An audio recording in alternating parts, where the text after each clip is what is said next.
Olá amigos, eu sou Paulo Robson, corretor de imóveis, o seu engenheiro corretor. E nós estamos aqui apresentando o nosso novo quadro que se chama Engenhando.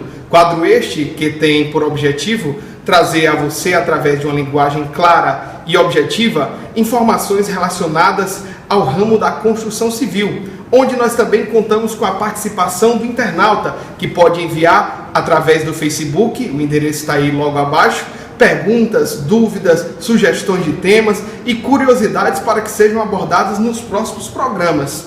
E neste primeiro programa, nós vamos contar com a participação do senhor Luiz Ribeiro, da cidade de Sobral, nosso internauta. Ele que diz aqui o seguinte: gostaria de tirar uma dúvida. É o seguinte, gostaria de saber qual a diferença entre duas vigas, sendo as duas com 6 ferros de 3/8, onde uma possui uma altura de 20 centímetros e a outra possui uma altura de 35 centímetros, sendo ambas com 10 centímetros de largura e um vão livre de 4 metros, onde esta não possui paredes embaixo, possuindo apenas paredes em cima.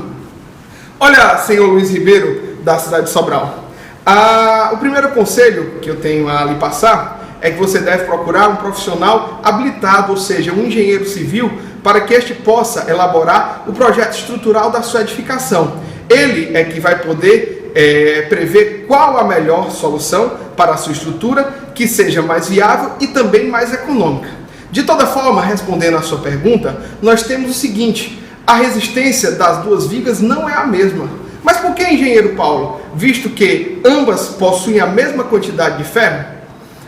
Senhor Luiz, nós temos o conceito de concreto armado, como o próprio nome diz, ele é concreto, é um material, aliado com as armaduras de aço, ou seja, cada um destes dois materiais possui um trabalho diferente, aonde o concreto ele é bem resistente à compressão e o aço é resistente à tração. Mas como assim? O que vem a ser a compressão e a tração? Nós vamos trazer para você um exemplo simples e prático.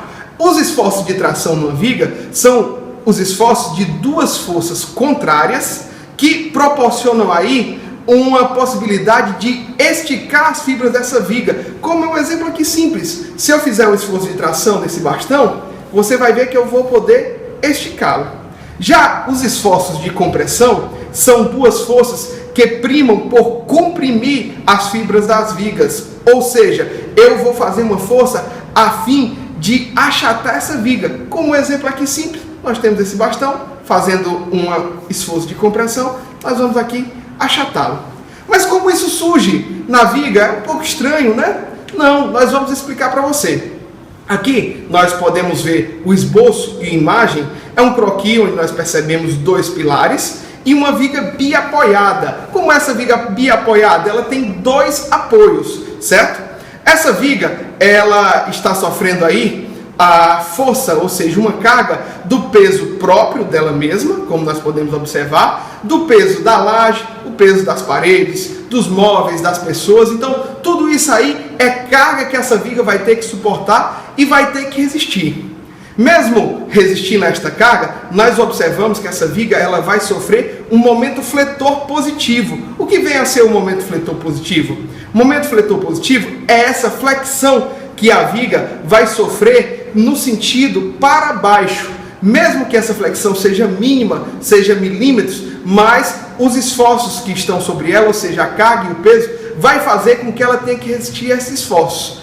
Sofrendo essa flexão, nós vamos observar que na face inferior desta viga, nós vamos ter um esforço de tração, onde as fibras elas vão esticar. E na parte superior, os esforços de compressão, Mas eu não estou conseguindo compreender. Fácil, nós trouxemos aqui um material para poder explicar o que são esses esforços. Vamos supor que este aqui esteja representando a nossa viga biapoiada, certo? Sofrendo a flexão, esta viga vai sofrer aproximadamente isso daqui, ó. O que a gente pode perceber com isso? Na parte inferior dessa viga, você percebe que nós estamos esticando as fibras. Está vendo que as linhas elas estão cada vez mais longe? Então, aí é onde nós temos o esforço de tração. Já na parte superior, nós observamos que as linhas estão cada vez mais próximas, aonde nós temos aí o esforço de compressão. Eu estou comprimindo, eu estou achatando as fibras dessa viga. Desta forma, nós temos o seguinte, que para combater os esforços de tração, é utilizado os vergalhões, ou seja, as barras de aço. Por que isso? Porque elas são bastante resistentes à força de tração, ou seja, se eu colocar esta barra no equipamento e tracionar, ou seja, puxar esta barra, nós poderemos perceber que ela vai ser muito resistente, ou seja, ela vai deformar, mas não vai romper com facilidade. Porém, efetuando uma força de compressão nesta barra, você vai perceber que esta barra ela vai entortar com facilidade, perdendo assim suas características. Logo, como a barra de aço ela é resistente aos esforços de tração, nós devemos primar por uma maior bitola, ou seja, barras de maior espessura na parte inferior das vigas. Já para o concreto, onde a gente tem aqui um corpo de prova, esse concreto ele é um material rígido e muito resistente aos esforços de compressão.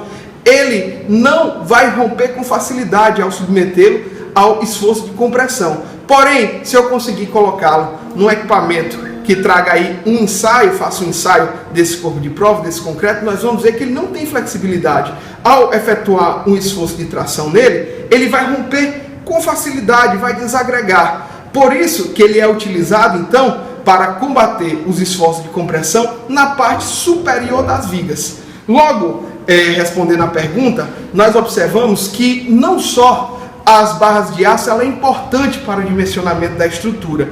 Elas têm uma função peculiar, porém também a área de concreto, a área da seção de concreto, ela também é muito importante. Daí é onde nós vemos que nestes casos de uma viga biapoiada, é comum vermos serem executados aí por nossas obras, a parte inferior dessas vigas possuírem um aço de maior bitola, ou seja, de maior espessura, não sendo necessário, desta forma, que na parte de cima dessas vigas possua um aço de mesma espessura que na parte inferior.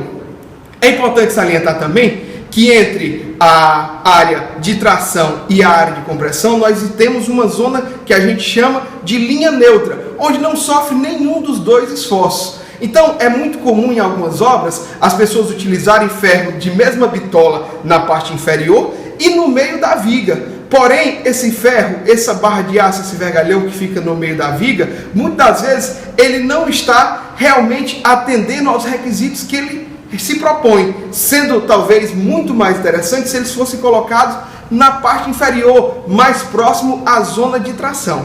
Esta é a primeira edição do nosso quadro Engenhando, onde nas próximas edições nós queremos contar com a sua participação, nos enviando através do Facebook, o endereço está logo abaixo, dúvidas, perguntas, questionamentos e curiosidades, na qual nós teremos o maior prazer em tratar. Eu sou Paulo Robson, corretor de imóveis, o seu engenheiro corretor. Um forte abraço a todos e até mais!